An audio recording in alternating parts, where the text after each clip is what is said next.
Nothing. Will you come for tea? She suggested. So we met. Her name was Olga. She had a son, the same age as mine, and there was no husband. We often went to visit each other. Our children played robbers while we washed the bones of another poor thing with a mug of tea. Her son did not go to kindergarten. He was homeschooled, which, however, did not affect his development in any way. When asked about what means they live on if she does not work and her husband is not, she replied that her dad, who is not the last person in this city, helps her. The question was removed. Once when my son got sick and didn't go to the garden, I asked Alaya to look after him while I ran to the pharmacy and the store. She happily agreed. I took him to her apartment, not even thinking that he could infect her son, and went shopping. Returning home, I put down my bags and went to Olga. On the way, I got that in vain. I took my son to their apartment. It would be better if she sat with him at our house for 20 minutes, then I would feel guilty later if her son got sick. But all the guilt passed when I knocked on Olga's door, but no one opened it for me. I knocked again and again, called Olga and my son by name, but to no avail. There was no one. Dozens of ideas and options swirled in my head, where they could go and what happened. I stood in front of the door with a dumbfounded face and laughed minus how funny. I even started to worry. I said through the keyhole. But all my words and attempts to open the door were so unsuccessful that I even began to remember what we talked about before I left for the pharmacy. Maybe she told me something important, and I listened. No, it seems not. My heart was beating very fast. I did not know what to do, how to be. I couldn't believe that something could happen. Should I call my husband? Maybe everything is fine, and I missed something in a conversation with Alaya. What kind of fool will I look when my husband arrives after my call, and we sit with a neighbor in her kitchen and laugh at how stupid I am? Or call.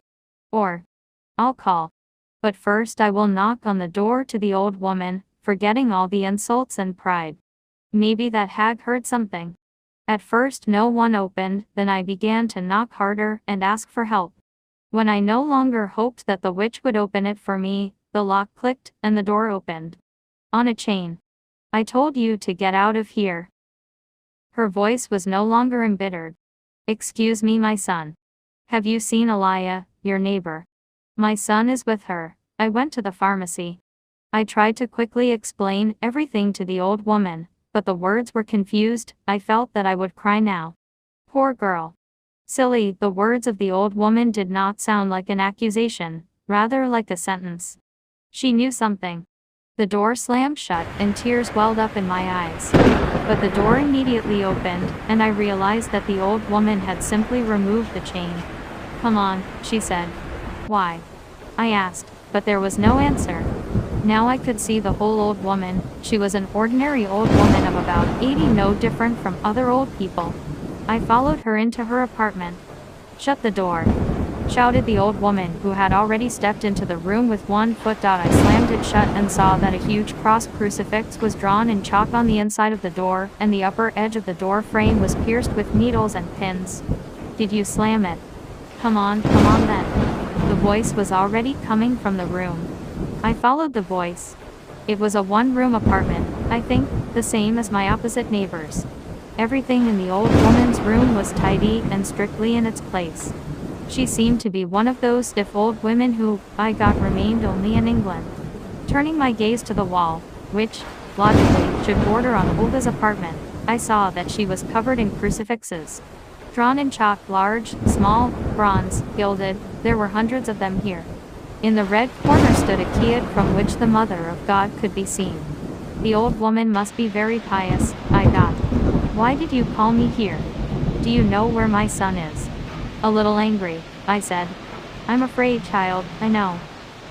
The old woman said, almost in a whisper. What does it mean? I shouted in annoyance. Listen to me. When I yelled at you, I just wanted to discourage you from any desire to come to my apartment, and, accordingly to her, I am not at all such an evil and insane old woman as you think.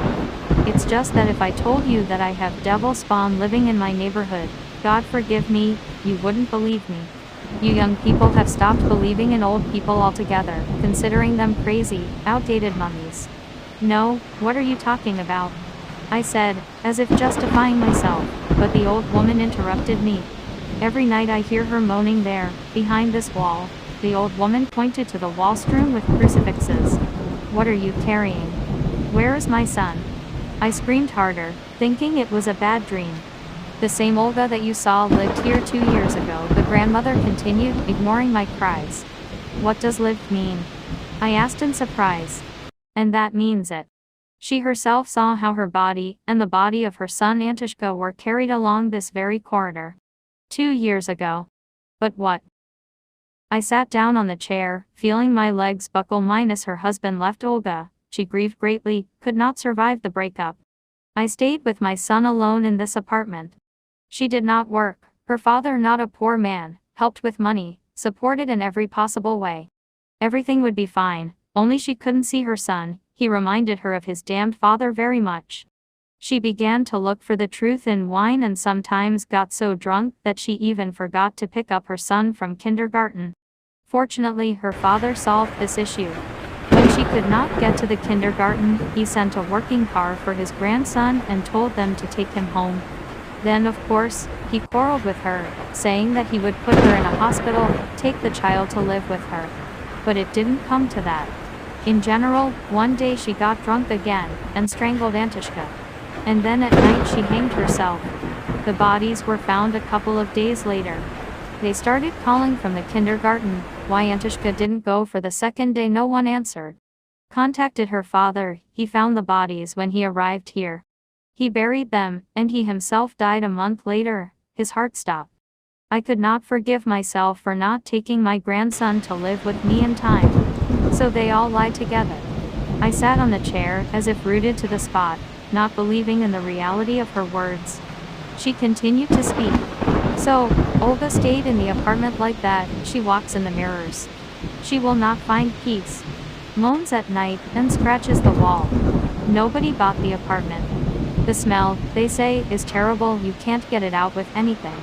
I told Elias' father after the funeral that the apartment was now unclean. It would be necessary to read and consecrate prayers there. But he didn't believe me, of course, just like you don't. I don't know why she needs your son. Apparently, she sent her to Antishka so that he wouldn't be bored. He thinks that he will atone for his guilt before him. She doesn't think she's ruined another innocent life. It can hardly think of anything anymore. The old woman fell silent, but I saw her with Antishka. My son played with him, I said, hoping to interrupt the deceitful old woman. We have been visiting each other for a long time, and our children are well acquainted. Yes, I told my husband about it. We started to be friends a couple of months ago on the day when you wanted to send the police on me. Summing up her madness, I added. The old woman looked at me silently, her hands shaking a little, and she added. I only threatened you yesterday. Yesterday. Do you understand? I sat with my mouth open and my eyes full of tears. What can I say? At first I did not believe the old woman. I called my husband. She told everything. He came home. They called the police. Interrogated the old woman with her fairy tales. They broke open the door to Olga's apartment, found things there covered with a thick layer of dust and unbearably tart smell of rot, and the body of my little son, lying on the floor in one of the rooms. Further, I remember almost nothing, only how my husband screams, cries, shakes my shoulders. The policeman reports the body of the boy on the phone, standing in the corridor with the old woman. And I fall to the floor. Everything is white before my eyes. Then I was admitted to the hospital for examination. A year later I was released. My husband had already left me, thinking that it was I who had killed our son. Then I moved to Voronezh to live with relatives. She stood up and met her future husband. What happened next is already known. Sometimes I sleep and see how my son, already an adult man, runs to me shouting, "Mom, it's me. Didn't you recognize me?" I have so much to tell you about what happened. But this is only in the brains, in my brains. I will not summarize the above. I will only say that my friend and his wife live in their country house. They have 2 dogs, 2 cats and 3 neighbors. But they don't visit them.